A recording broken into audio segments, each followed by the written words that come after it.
it's just start the interview by just saying your name to the camera, and then we've got that on camera.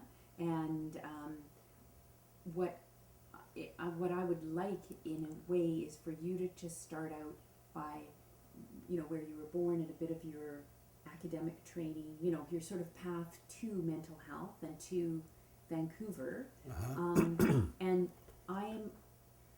when I do interviews, I don't have like a set of questions, because I think that there's an organic process to people, and that it's your story, not my story.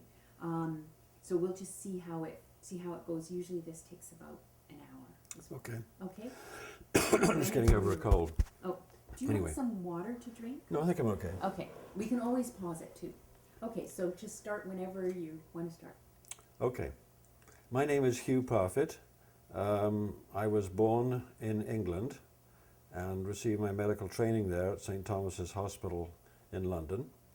And in 1960, I came to Canada with the Canadian Army, and served 3 years as a medical officer in the Canadian Army before going to Montreal in 1963 to do my psychiatric training at McGill University.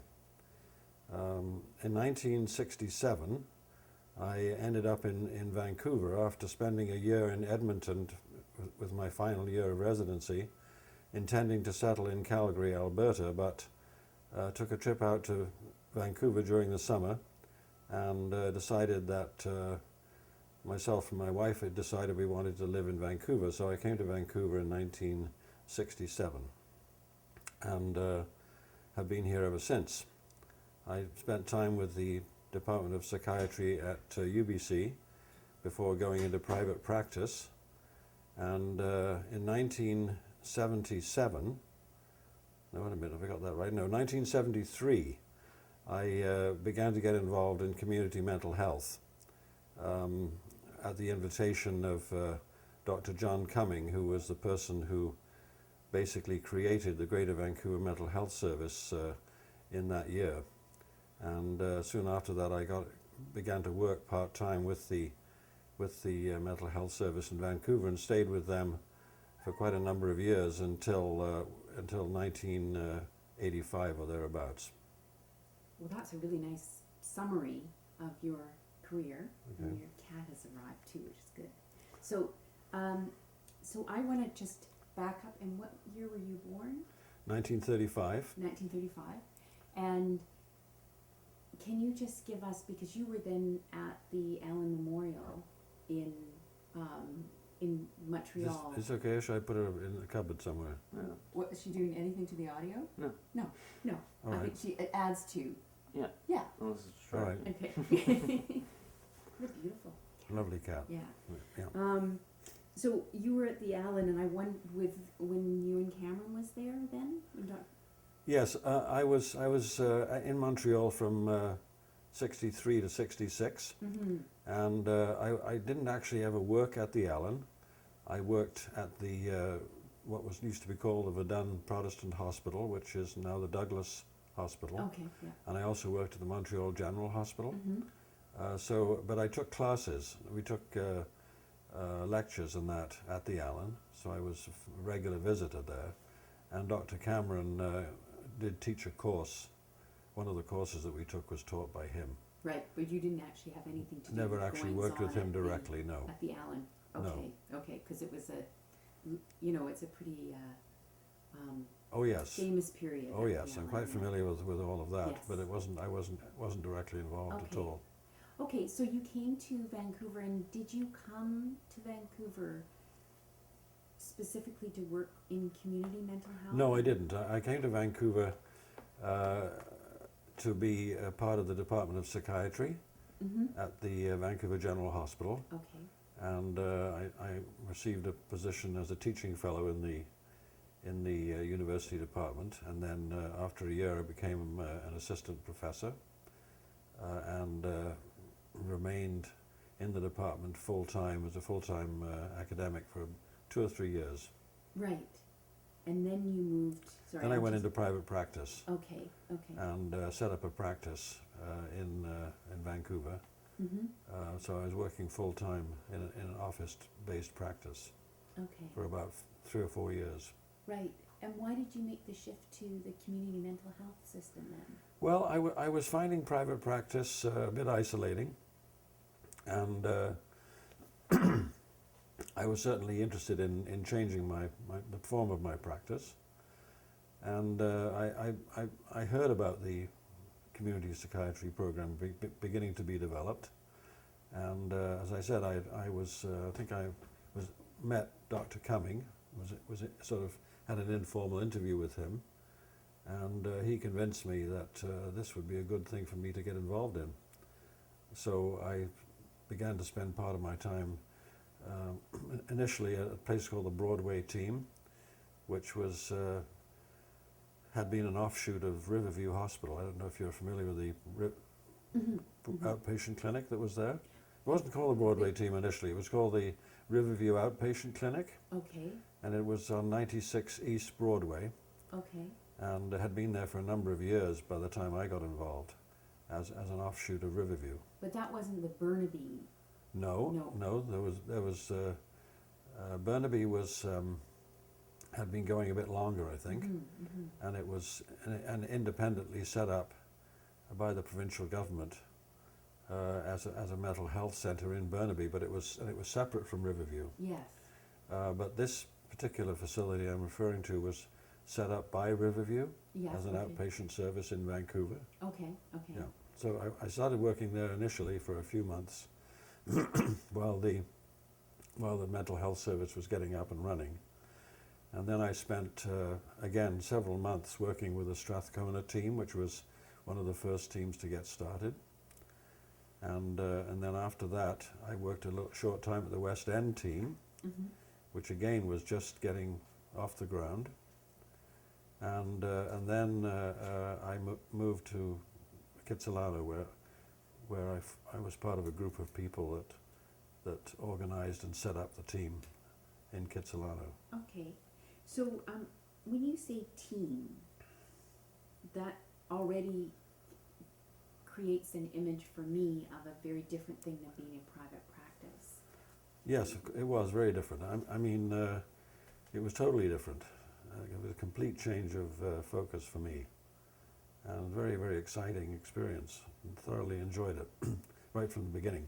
Okay. Why was it exciting? Well, it was exciting because we were doing something different and something new, and we were working together as a group, a multidisciplinary group of people.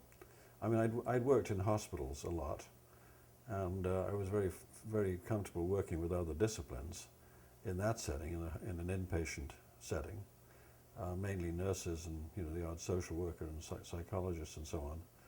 But the mental health team approach had a much flatter organizational arrangement, in that basically everybody was making their contribution in more or less equal level.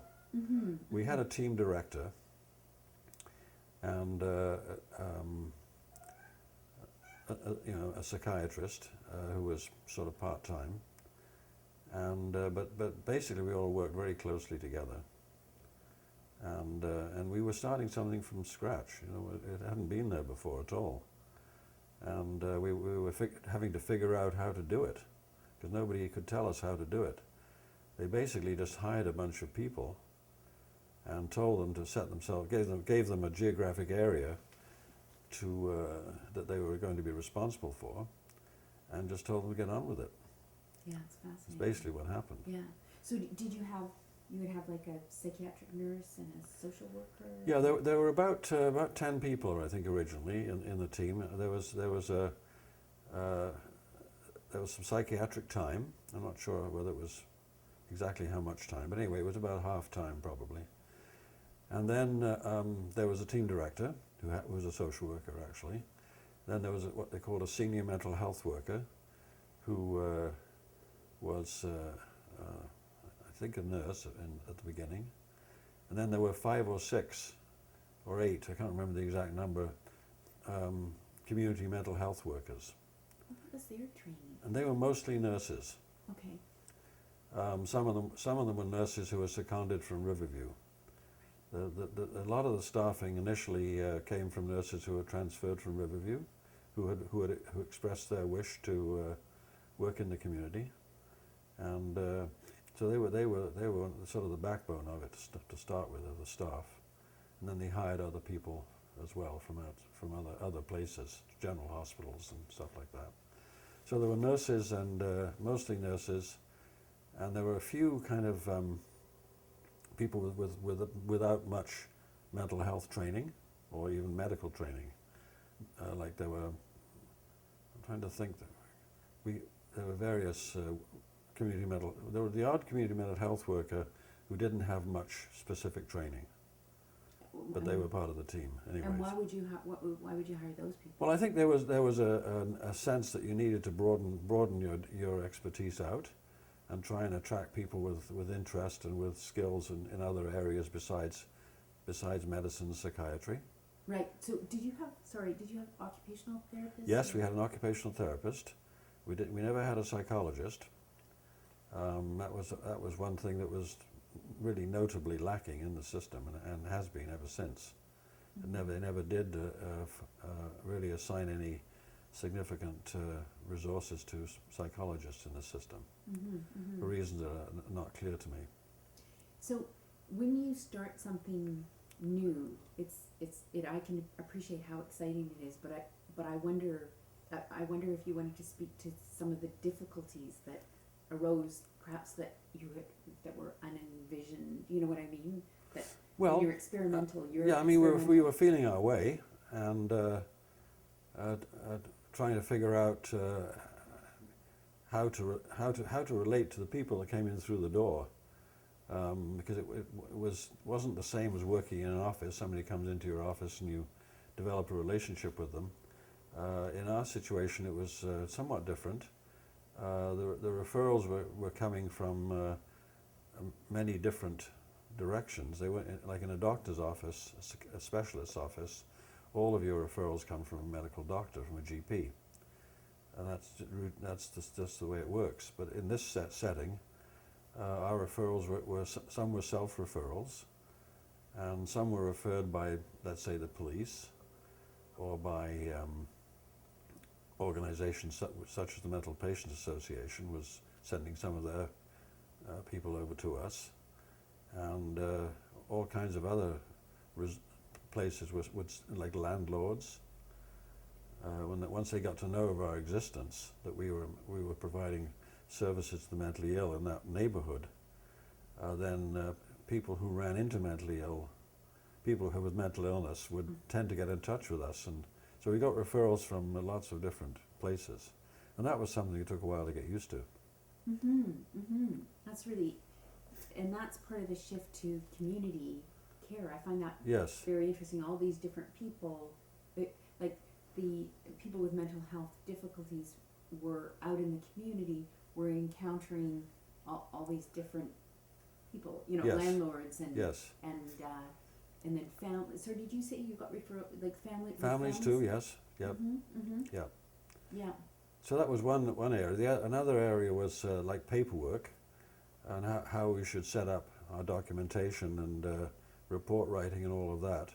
So that took a while to get an understanding of how we wanted to do that and how we needed to do that. And we didn't have any. There really wasn't any supervision from above or any, let's say, interference from another level of management. That only began to develop over time. The system began to get larger, and there was sort of beginning to be what was called the central office, which was sort of an administrative group which began to get interested in health records and other kinds of things, and developed more standardization. And this, am I right in thinking this was the Vancouver Plan? It was called the Vancouver Plan. When I mentioned Dr. Cumming, he was the person that wrote a fairly short document and it was called the Vancouver Plan. And he was basically hired by the provincial Ministry of Health to develop a plan for mental health services in Vancouver. Yeah. And he ended up writing, as I said, a short report and describing how it could be done. And his recommendations were followed pretty much to the letter in setting this thing up. So what that suggests to me is that Vancouver was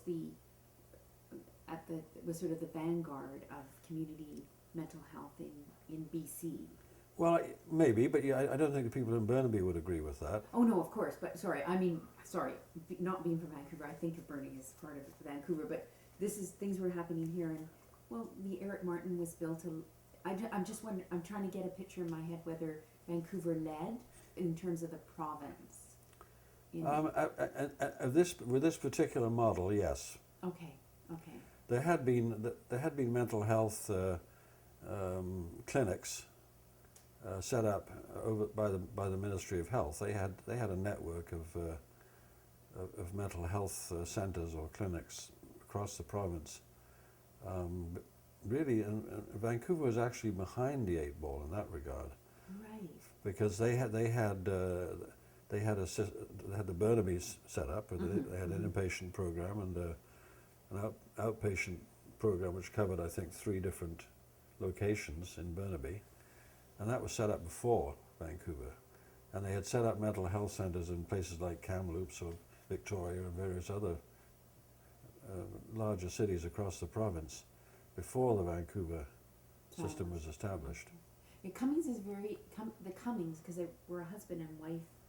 Yes, that's right. Team. They're very interesting because one of our larger research team has done a paper on their study of they were in Saskatchewan before they came to BC. That's right. But I think they were American. I'm not sure about that.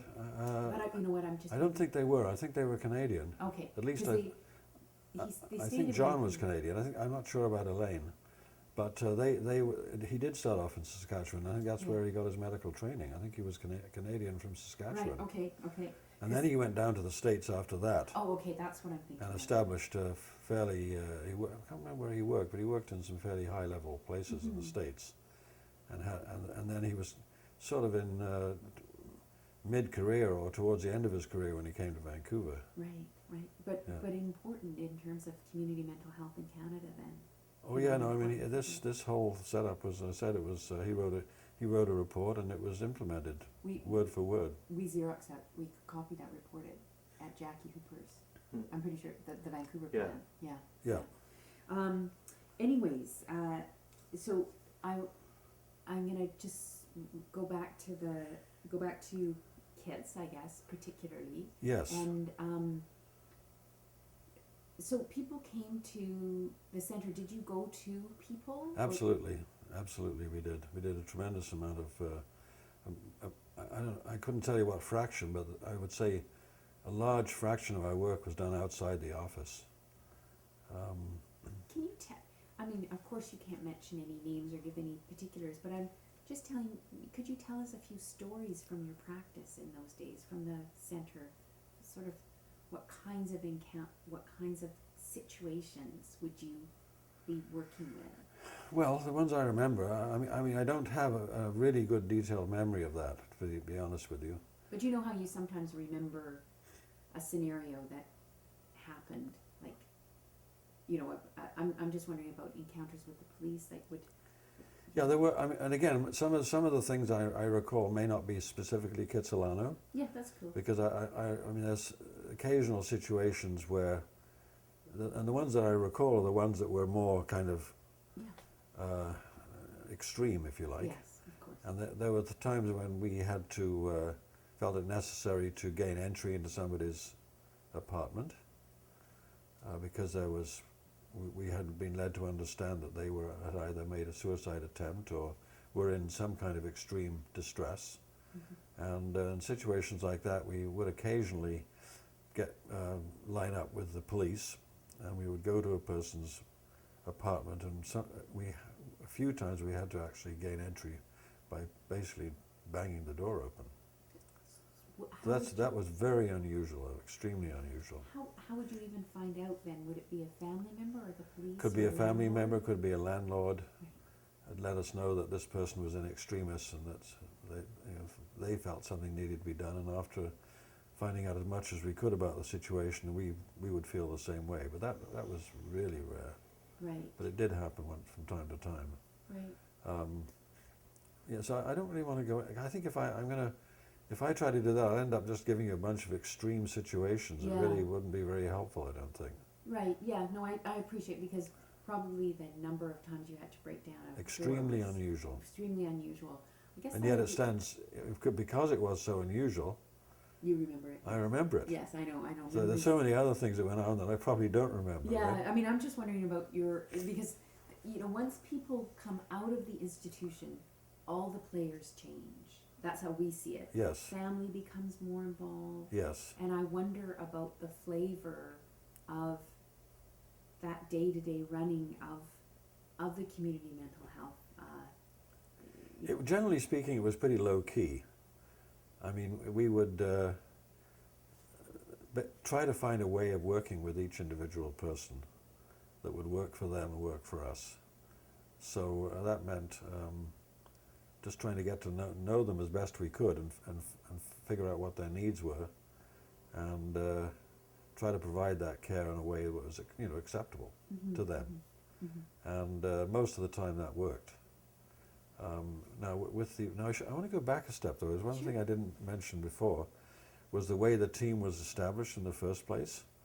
Because we were given, there was a number of us, like 3 or 4 people, were given the mandate to establish the team within that community. And we were encouraged to get to know the community itself, and to try to work with people in the community who might be able to help us get started. So even before the team actually went began to work, we had a whole series of meetings with community players. Who would those be? Well, there were the Mental Patients Association was one such group, and there were social workers working with various community agencies. Kit's House was a community, kind of a base for different agencies in the community. And then there were the local, community nursing program, and community health. Anybody who we thought would have some kind of knowledge base and some kind of ability to help us get going and function effectively. So did you take into your jurisdiction, was Point Grey part of it, or was it just strictly kids? No, Point Grey was more what's called the West Side team. Right, okay. We didn't cover the Point Grey, no. Right, so just Kits as Yes. Kitsilano, okay. Yeah. Okay. Yeah, what I have heard, or what I read, my little bit of research that I had time to do before these interviews, was that each of those community mental health centers had its own character. Yes, that's true, yes. Did you want to speak to that a bit? What was the character of the Kits? Yeah, I don't know how I would describe it. We were different. Like as I said, I had the experience of working in 2 other teams. Yeah, so at their beginnings too, and they were different. They had a different clientele, for one thing. Like Strathcona always had a much more disadvantaged clientele, and with a lot of substance use in addition to mental illness.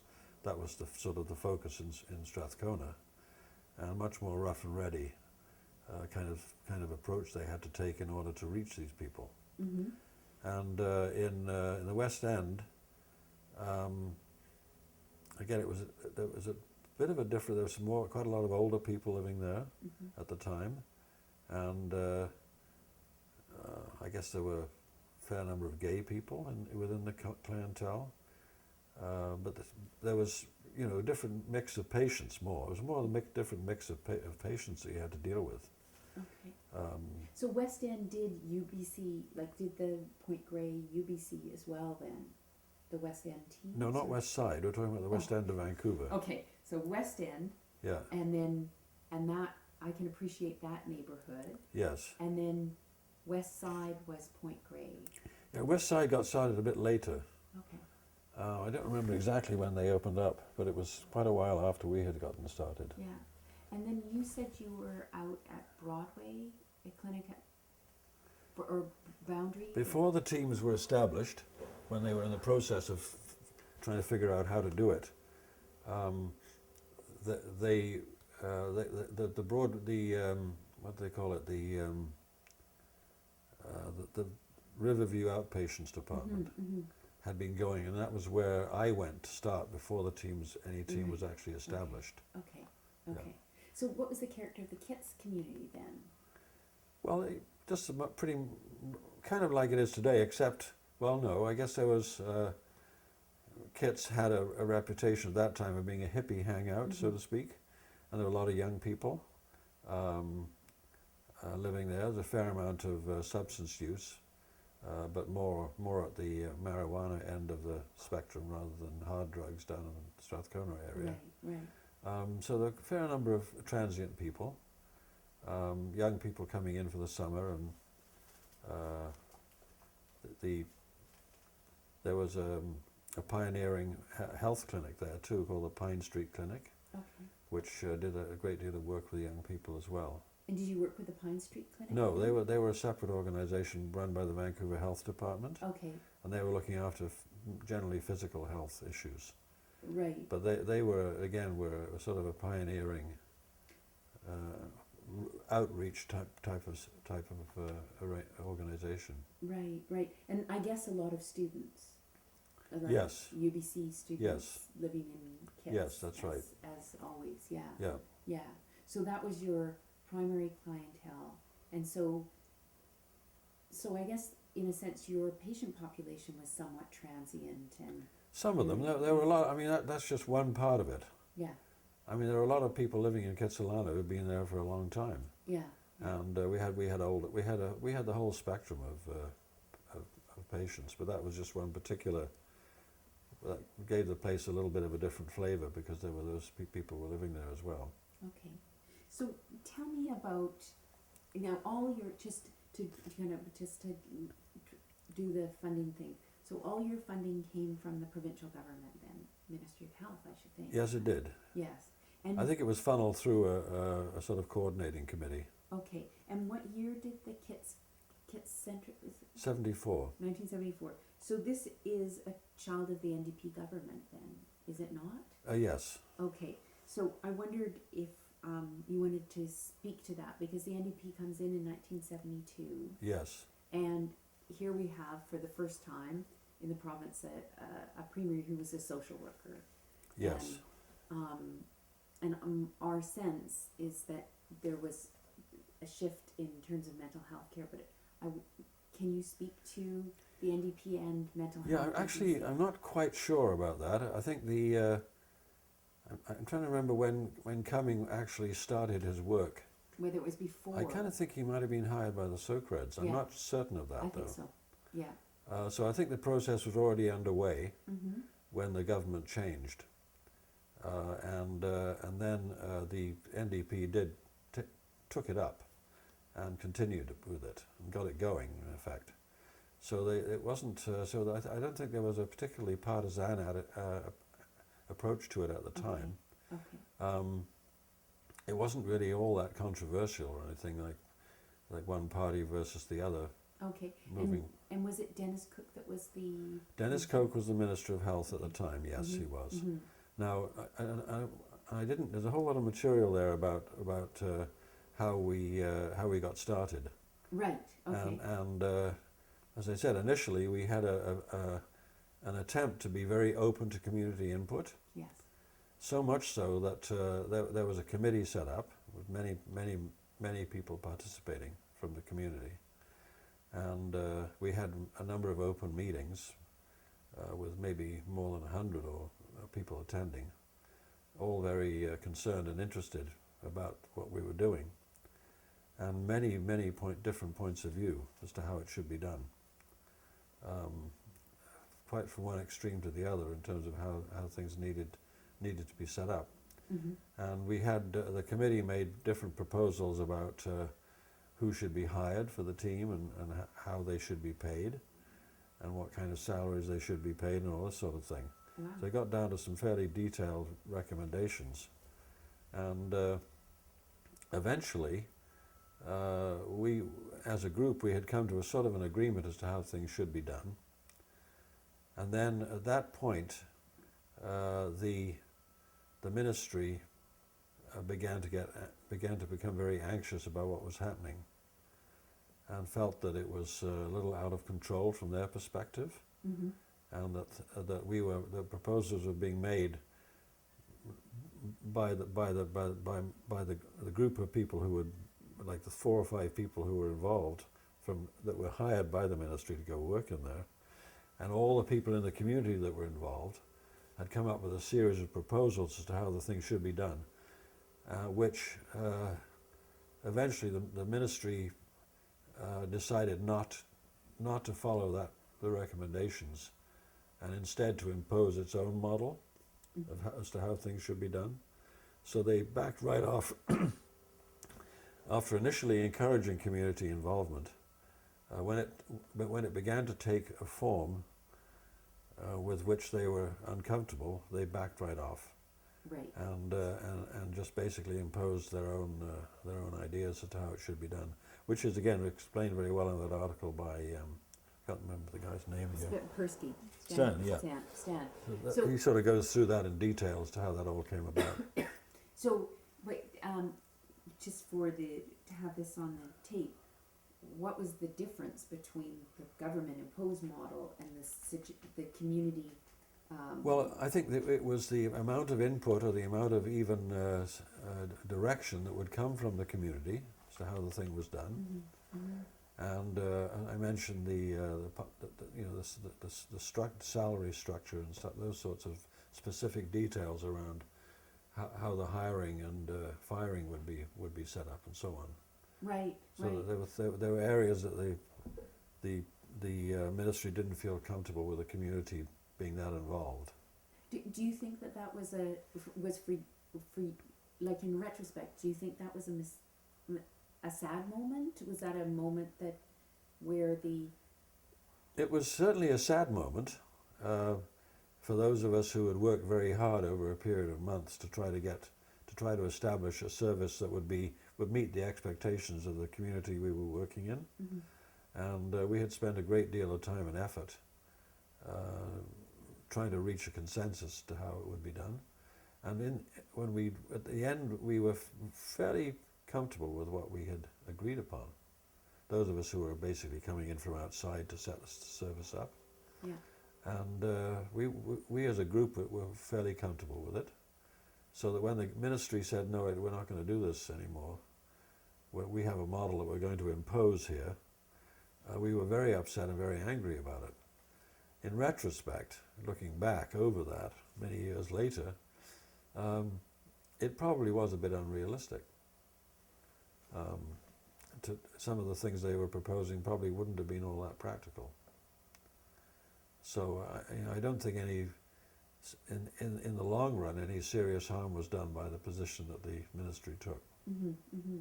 And was that, did that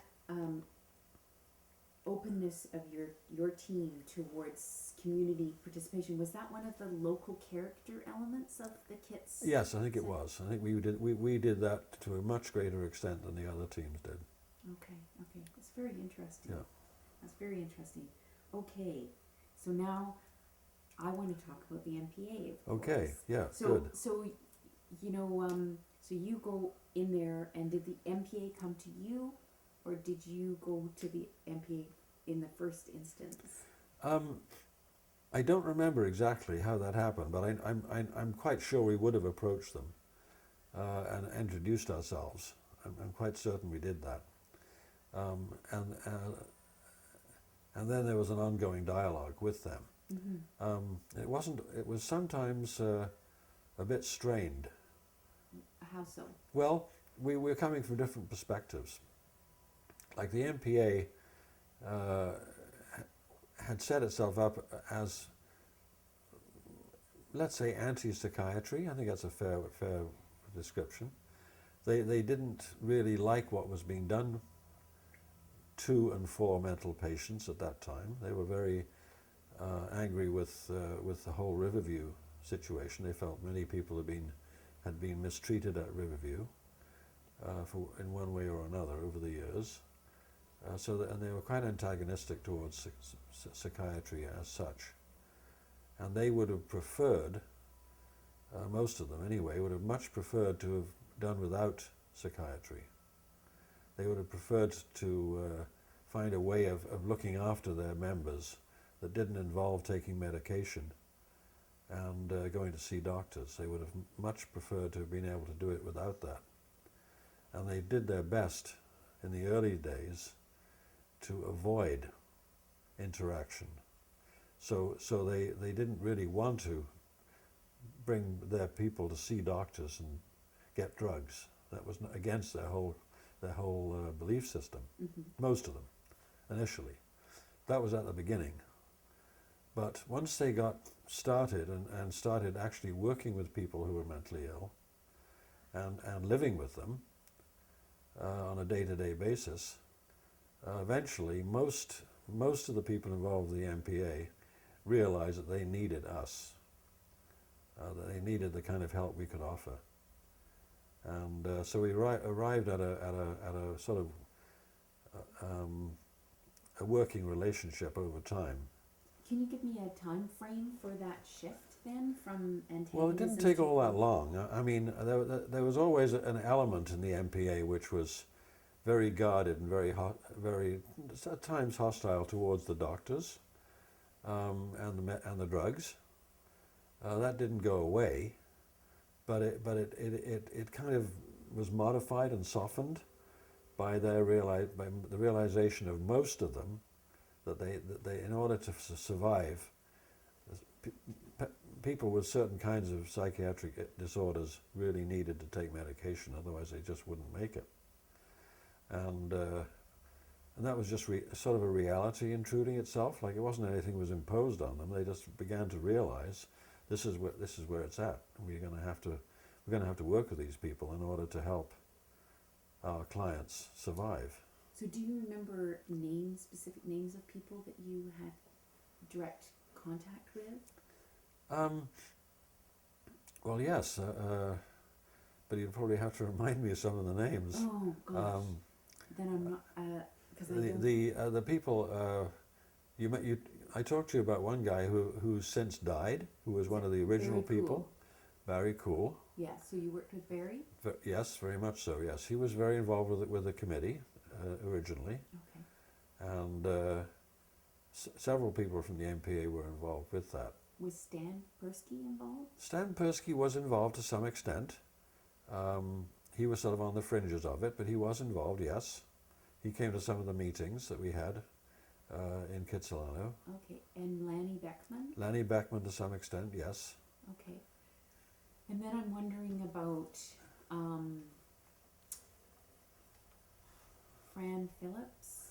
Yes, very much so, yes. She was, again with her, I get a bit confused because her career went on for many years after. Of course, yes. She was working out here in New Westminster here for some years, later in her career. Okay. But yes, we were very involved with her, yes. I'm trying to think of who else you would have... I think she was one of the people who had a more practical orientation from our perspective, Right. and who would bring people to us to. But again, she would be critical of what we were doing in some situations. Right. I believe that she was a nurse too. I think so. Yes. Her training was Yes. as a health professional, so in a Yes. sense there might have been more of a professional relationship. Yes. Did the MPA get along better with the community mental health workers than with the doctors? I don't think it was much of an issue in that way. Okay, so it was more just your organizing. We were pretty well of one voice at the team. I don't think there was any Mm-hmm. suggestion that somehow the doctors were singing a different tune to what the mental health workers were. And did they come, like, did you ever go to the MPA offices and drop-in centers? Oh yes. Can you describe them for me? Well, the one I'm thinking of is the one on U Street, which was probably the original one, I think. I think it was their original office, or was that their drop-in center? Drop-in center. Okay. Yeah, I would they had love you to... the office and the drop-in center were at the same location. Okay. If you can give me your recollections of what it was like there, and anything that you remember, it would be very interesting. Well, it was an old, I think it might have been a corner store originally. So it was a large room. As you go in through the door, it's quite a large room and a bit shabby, quite shabby in fact, with sort of various old Chesterfields and things around the place. And the people were drifting in and out. Some of them were obviously unwell, perhaps listening to voices or whatever, however you want to describe it. They weren't really in touch with the people around them too much, some of them. And others were just regular people coming and going, and they had, they were, it was very informal. They had, obviously they had a way of, they had a kitchen, and they were providing meals and that sort of thing. And then pretty early on they began to develop some residential programs too. They took over a couple of houses, and they had people, a number of people that were living in a communal setting.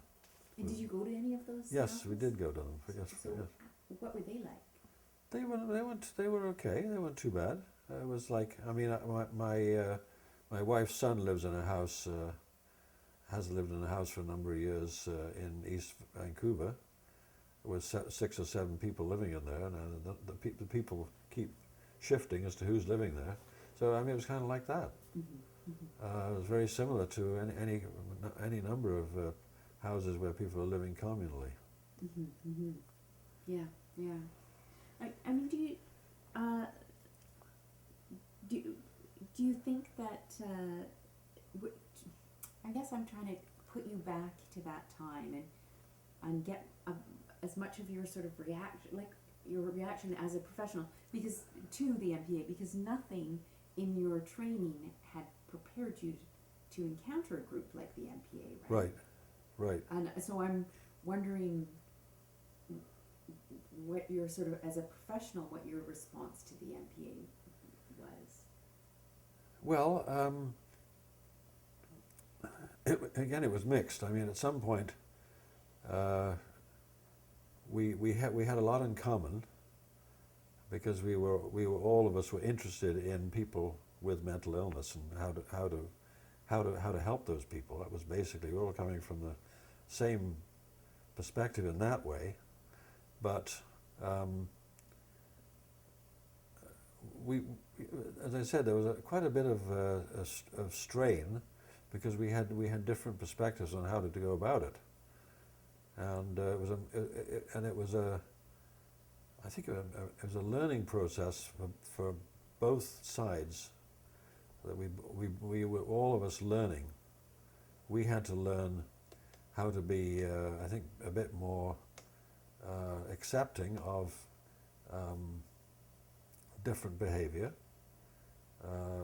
in the way that the MPA were, being able to accept the behavior of their clients that came in, or their members, I should say.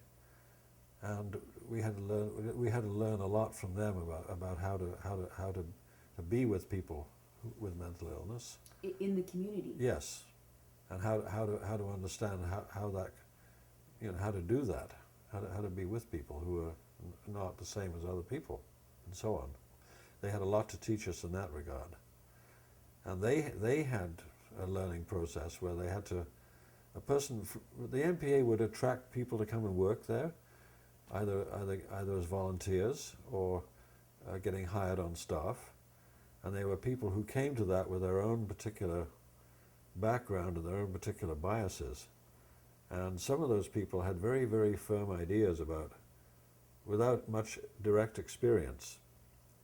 They would come they would be attracted to the MPA as a place where, stuff was happening, a new approach to mental illness and so on. Mm-hmm. But they came in with very firm ideas about how without really knowing much, really practical about how it would be.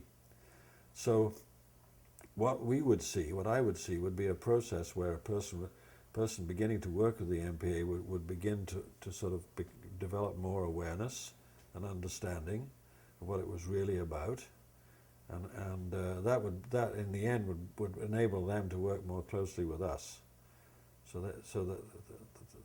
And I think they, from their side, probably saw a similar process happening, where we would come in with our fixed ideas about how things should be done, and over time they would teach us, or we would learn from them, that, maybe things could be done differently. I mean, what my impression is that there was a lot of interest in mental health from a theoretical point. Like, people were reading Artie Lang, people were reading Thomas Zaz? Yes, and taking some of those notions about power and Yes. mad, identity and about institutions. That's right. That's what I mean. Some of the people coming in to be university students who let's say, coming in as volunteers or staff members, who had read all that stuff and had like I was saying, very clear ideas about how things should or should not be done. And then they would find that the reality was that they had to deal with certain types of things that all those series didn't help much with. So did you read those? I did read a fair amount of it, yes. Yes. But I was with Thomas Zaz, I remember. I found him. I found myself deeply antagonistic towards his perspective. Really antagonistic. I really disliked his whole approach, and it was. I remember once. I can't remember exactly how it played out, but I think Dr. Zaz came to Vancouver to give a talk, and he was giving his usual talk about how things should be done. And somebody suggested that he might like to come to the emergency room at the Vancouver General Hospital and actually see some of the people they were dealing with, and perhaps he could offer some alternative from his perspective as to how they could be managed. And he was not interested in that at all whatsoever. So that's for me sort of sums it up. That his stuff is very theoretical and has very little to do with the real life that many of us have had to deal with over the years. I believe that Artie Lang came to Vancouver at some point. Yes, and that was well, he was at the end of his. He did came in and gave a talk. Were you at that talk? Yes, I was. Okay. Yeah. Okay. Because there's a film about it. But I think, in fairness, I think he was coming to the end of his I don't know how. I think he died not too long after that. No, not too long after that. Yes. So I don't. I mean, he was just a shambles as far as I'm concerned. Major, drinking Yeah. issues. Yeah. But I think. So I don't really want to rely on that, because he's got a body of work that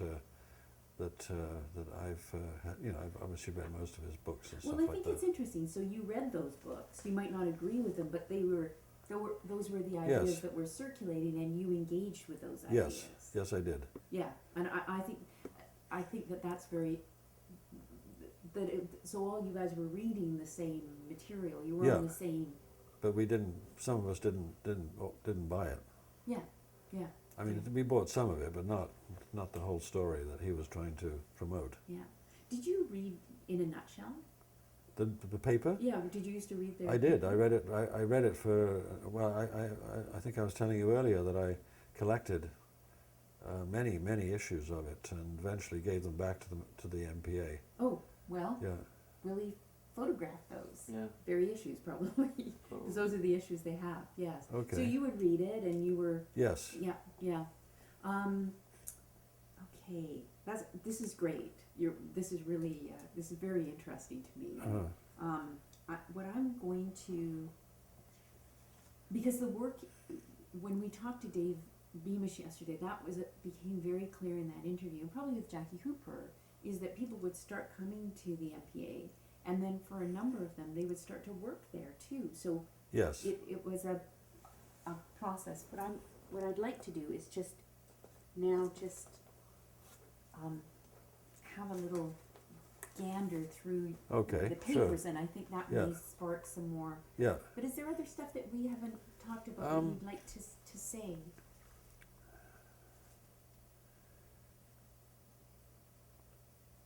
I'm trying to think about the MPA as we're talking about the MPA specifically. You mean? Well, I'm open. Like I'm really interested because of your engagement with the MPA.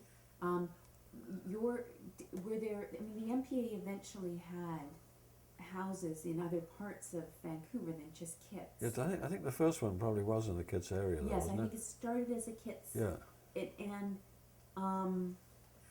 And then it expanded, and they were very successful with their houses. Yes. But I'm wondering if your center engaged more with the MPA than others because of the geographic nucleus Yes. of the two. Yes, I think that's true. Yeah, I'm so Yeah. glad to Yeah. interview you for that Yeah. reason as Yeah. phenomenal. And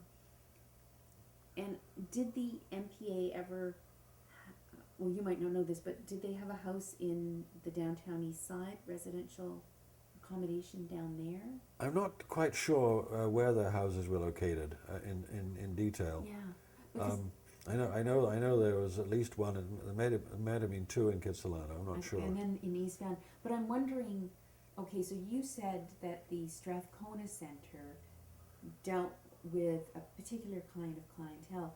Was the MPA, being a KITS organization, was it more connected with counterculture, hippies, students, and less with Yes. that kind of much more economically and socially Yes. deprived group? Yes, that would be true. Yes. Do you want to give me a little piece about that? Like, so was the MPA more of a,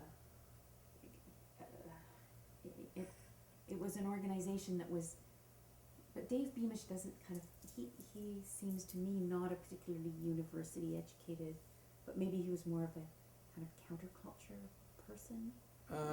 So their clientele must. You mean the people working there? You mean? What do you? Yeah.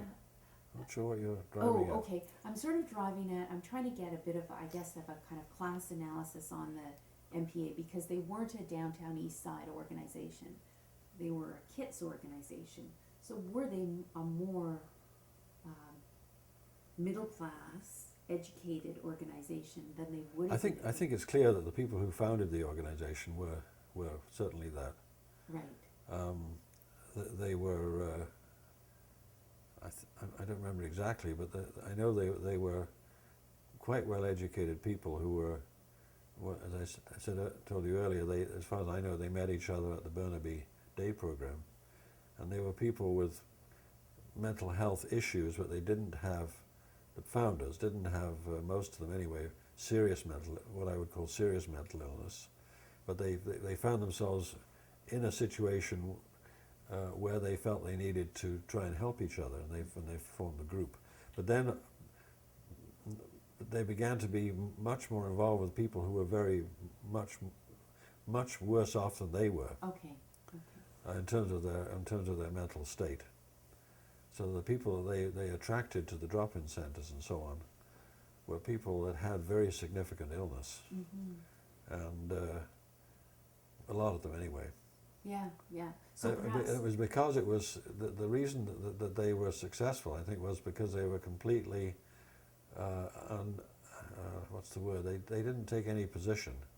They simply welcomed people into their environment and did the best they could to assist them. And they weren't saying, well, you've got to do this or you've got to do that.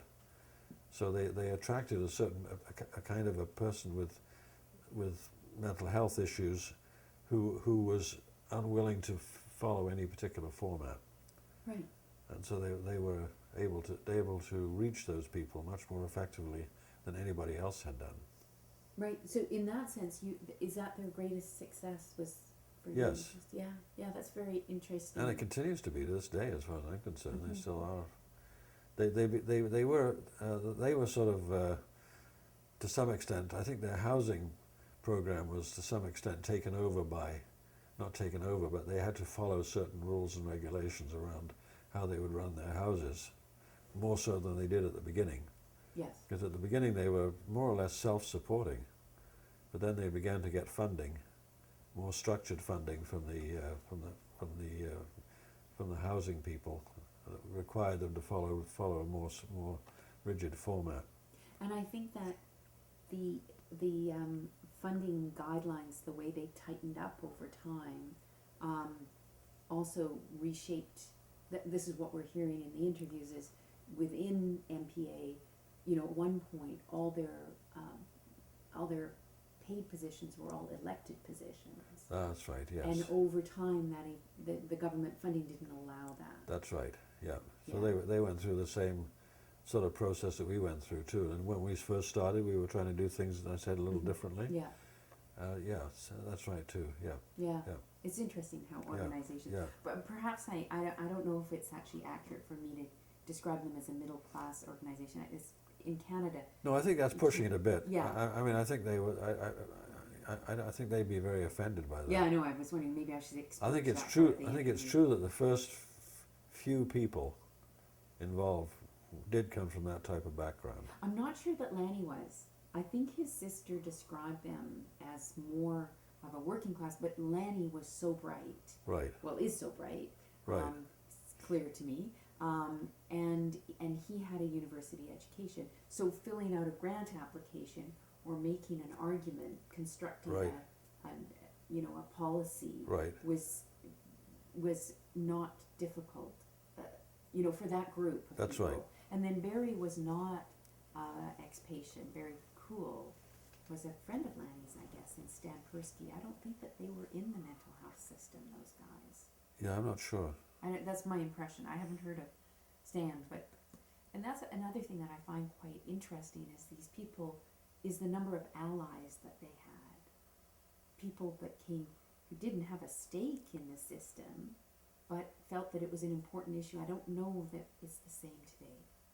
You know? Same today? Yeah, I'm not sure. I'm not sure either. No, I that haven't kept track of it. mental No. health is attractive. Anyways, do you mind if I, or do No, you not want a to look bit. through these and What? do you want to look through these papers? And I'm just wondering if there's stuff that you talked about that. We have 5 minutes on this. Okay. You what? Citizens meeting. This We're is great. I'll have to change the tape in 5 minutes. Oh, but okay. it's That's fine. okay. This is the.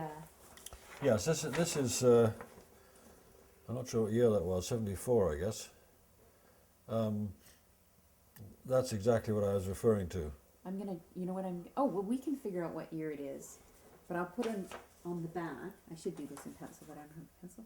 1974 question mark. Yeah. Okay. So that was. The citizens' role. We had in a series of meetings, which this was one. See, that is really interesting, because like the citizens' role in mental health, that's a whole different way of looking Right. at it than put them in Riverview That's and right. forget about them for a while. Yeah. So mental health becomes something that, And this first article by Stan Persky is yeah, a here. very detailed description of what happened to us.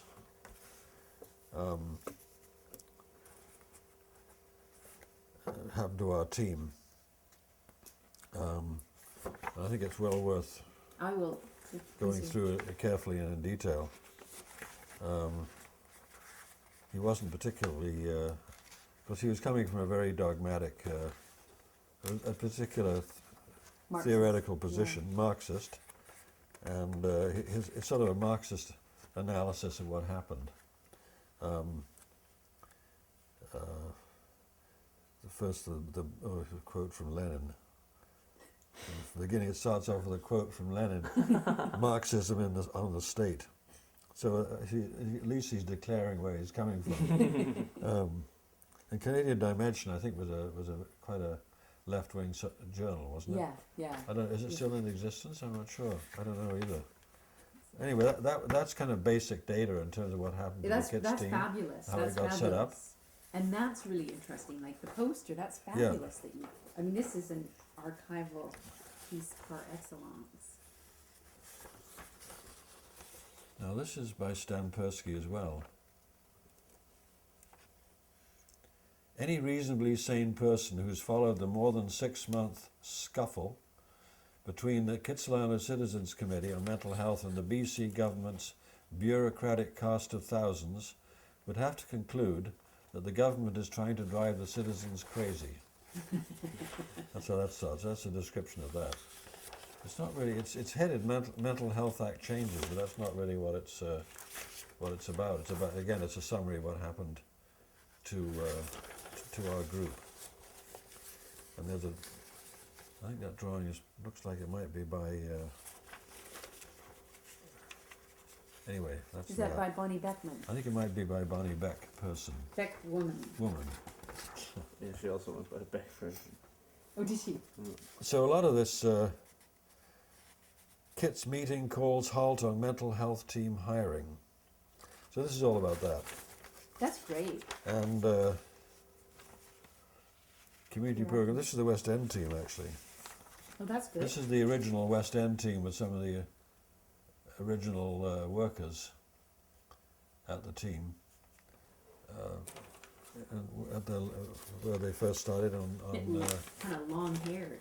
on what street was it? Comox Street in the West End. Great. So a lot of this stuff is written by Stan. Stan was writing stuff, and this was in the Grape. Again, it was by Stan Persky. I remember the Grape. Somebody called Johnson. Jim Johnson. Yes, that's him. This is Jim here. Right. Okay. Yeah. And who was he? He was a nurse who worked at. He was born in Scotland, and he was a nurse at Riverview, and he was probably the first nurse who moved out of Riverview and started working in the community. Oh, is he still around? He is, yes. He just retired. He's been retired for a number of years, but he's still around someplace. Yeah, for sure. He would be an interesting interview then. Yeah. Because the nurses that made that shift, that wanted to do that, would be a particular kind Yes, of that's right. nurse. That's right. Exactly.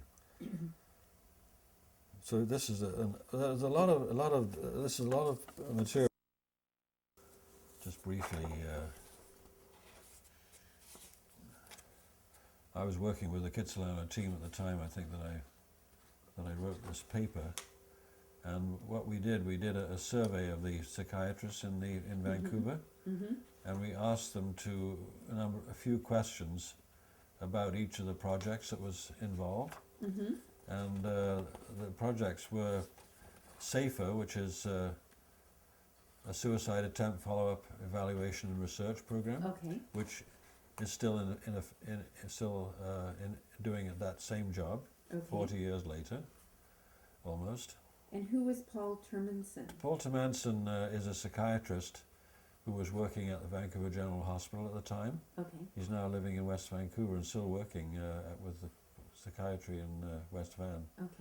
And he was very interested in suicide, and he decided that he wanted to try to set up a program that would be responsive to people with suicidal ideas. So you got lip funding. Yeah, that's how they got started. And I've kind of given a brief outline of how these organizations got started. Yeah. And then the next one is the Mental Patients Association, and I just mentioned how they got together, and then they eventually got a grant, and then. What's an OFY grant? Opportunities for Youth. Okay. Was that Company of Young Canadians? No. Okay, because they did get Company. Okay. And a LEAP grant. LEAP is Local Employment something or other. Yeah. It was a more formalized than the LEP program. Okay. You know what? It looks to me like you had slides with this. I think I do. I don't know if I've still got them. I might be able to find them. Okay. I'll see. That would be very interesting. And then. So I described them showed them the drop-in center, a picture of a residence, and then described it in a nutshell. And then the responses from the psychiatrists who were approached. For instance, with their Mental Patients Association, the psychiatrists, 20 out of 32 felt that MPA was helpful to their patients, but they were concerned about an anti-psychiatric trend, disorganization, low energy and apathy of other patients, too much political and ideological content. On the plus side, increases patient self-esteem and self-help excellence. So that just gives you a bit of a cross-section of... What do you think about increases patient self-esteem and...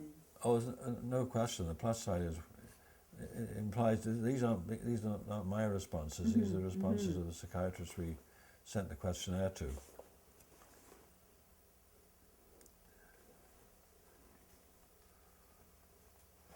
So I'll just read this paragraph at the end. Although many psychiatrists experience the MPA as a thorn in their flesh, the results of the questionnaire show that a majority of those whose patients were involved with MPA found it helpful. There's no doubt that the MPA rhetoric has been anti-psychiatry on a massive scale, but in practice they cooperate fairly well with us. This organization certainly merits a more thorough exposition than I have time for here. That's what I said that. And so then Loma Lodge was a boarding home that somehow got going with an LIP grant. Or maybe they hired some more people on their staff. And was Peter Bunton a psychiatrist? Peter Bunton was a psychiatrist who was actually the first psychiatrist for the West End team. And he died some years ago. He was one of the first people involved in the project too. And Coast Foundation? Coast Foundation, which again is still functioning, largely with housing, that they've been very involved in a tremendous amount of housing over the years, and also with a drop-in centre, which has been running. They started off with a LIP grant, and they're still going 40 years later. Actually, most of these groups are still in existence. In some form. Yeah. Oh, look at you looked at the Vancouver Emotional Emergency Centre. Yes. Do you want to tell me about them? Yeah, they were located in Vancouver, in Kitsilano, I think, or maybe Mount Pleasant, I forget. They took in the end a very doctrinaire view of how to work with people with mental illness, and they absolutely it was a short stay kind of crisis hostel where people could stay who were in crisis, but after a fairly short time they decided they wouldn't permit any kind of medication whatsoever, which basically made them, from our perspective, useless, from my perspective. And the place didn't last long. It was gone. I think it was a in year or so. Yeah. They just didn't, weren't practical, as far as I'm concerned. Were they a LIP grant? Yes.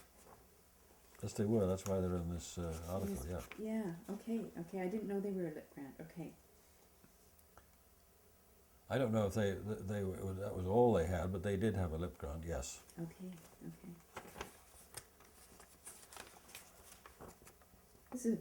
I'm so glad you did this. Because there's not enough known about LIP grants.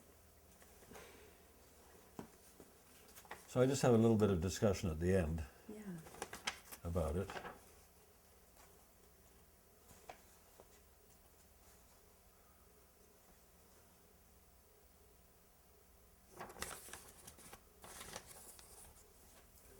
Okay,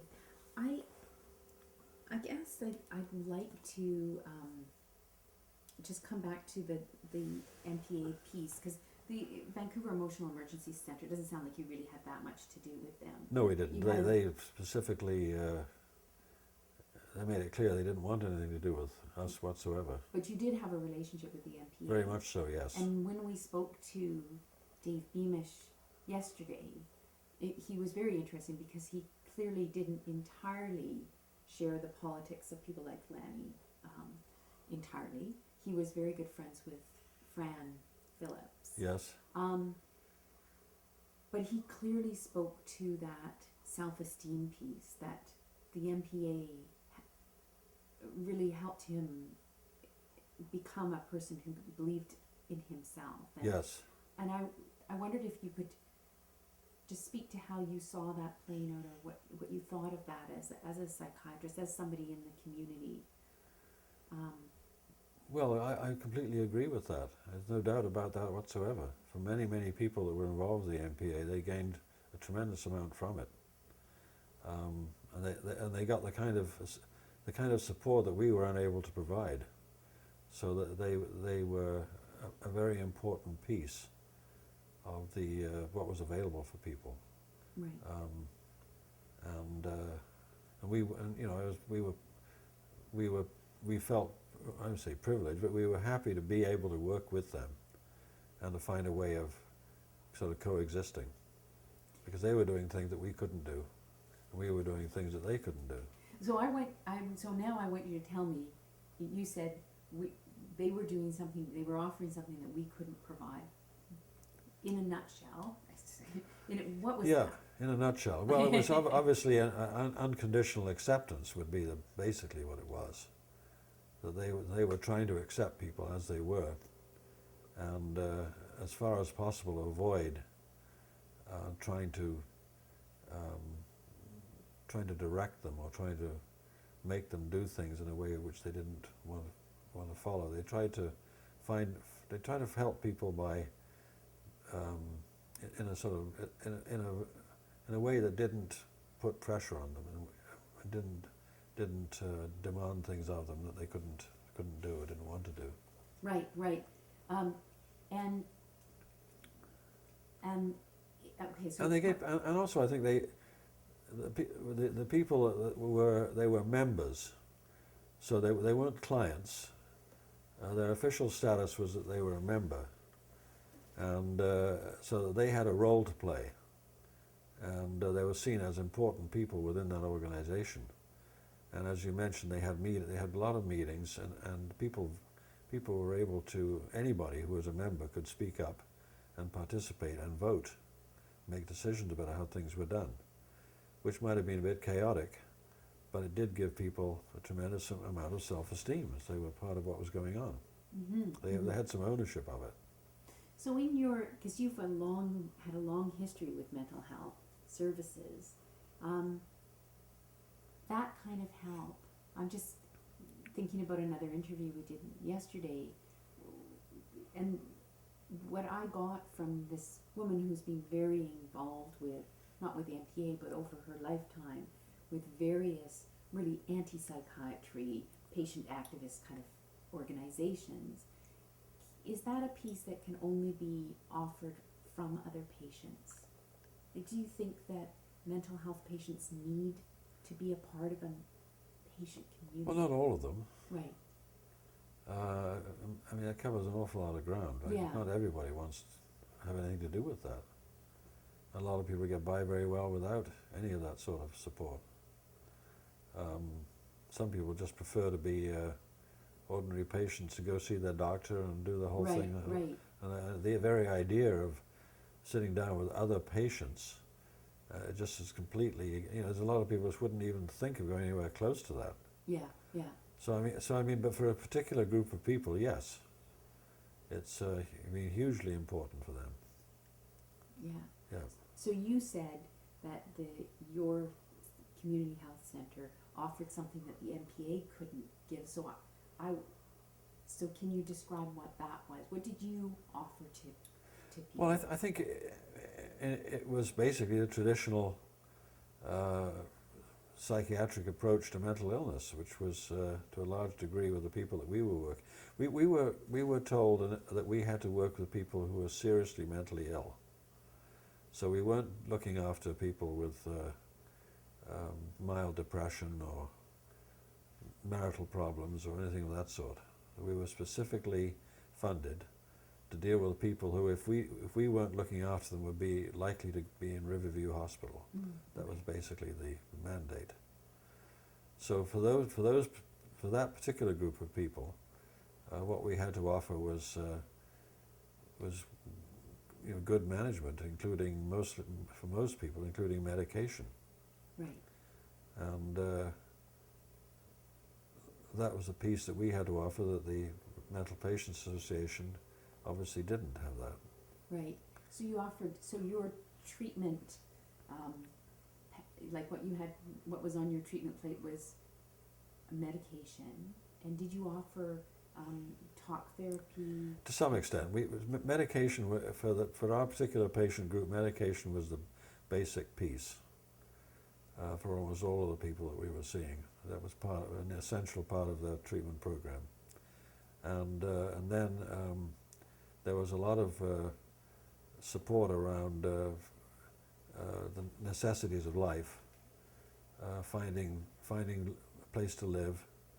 And then later on, we got very involved in work opportunities too, and we actually set up a sheltered workshop within the Kitsilano area, again with support from the local people. The MPA, I'm sure, were helpful to some degree in getting that going too. I don't remember exactly, but we formed a group of people in the community who were interested in work opportunities for people with mental illness, and eventually we set up a vocational program, a sheltered workshop. Do you have a date for that? Probably about 75, something like that. Okay. And sheltered workshop, what did the people do in the workshop? It was initially mainly woodwork. It was called the Kitsilano Workshop. And then we formed a society called the Arbutus Work Incentive Society, and we got into a number of other areas. I can't remember. We merged with the people in Mount Pleasant set up a workshop as well, from the Mount Pleasant mental health team, and those two workshops merged under the direction of this Arbutus Work Incentive Society. And then we hired a jeweler who was making some kind of jewelry called Lauren Jewelry. That was a sort of another project that we had, and eventually that, I can't remember what happened to that. Again, had a life of its own and kept going on, and still is to this day in some format or other. I'm not sure exactly what it's called now, but yeah, we got that. There was, I guess, again, 2 or 3 of us that got it. So got you it did going. medications, but you help people find housing. Yes, Um, work and opportunities. Work opportunities. Yeah, recreation. Recreation. Tell me about the recreation piece. Well, we were, again, it was to start with. It was very flexible and open in terms of what we could do. And for instance, we did camping. Staff members would take patients camping, and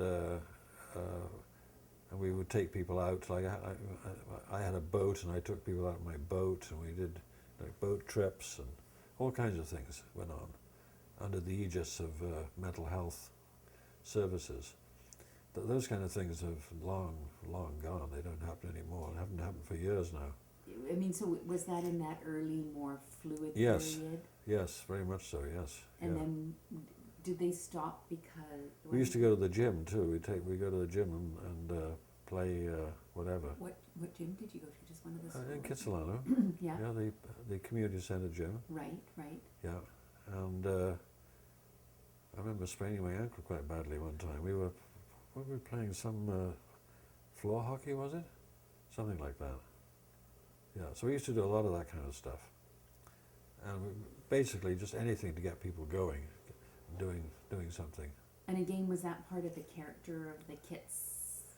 I think other teams did. Like I mentioned, Mount Pleasant got a workshop started. Right. And so I think all the teams did that to some degree for the first few years. And then it died off partly because of union contracts. Mm-hmm.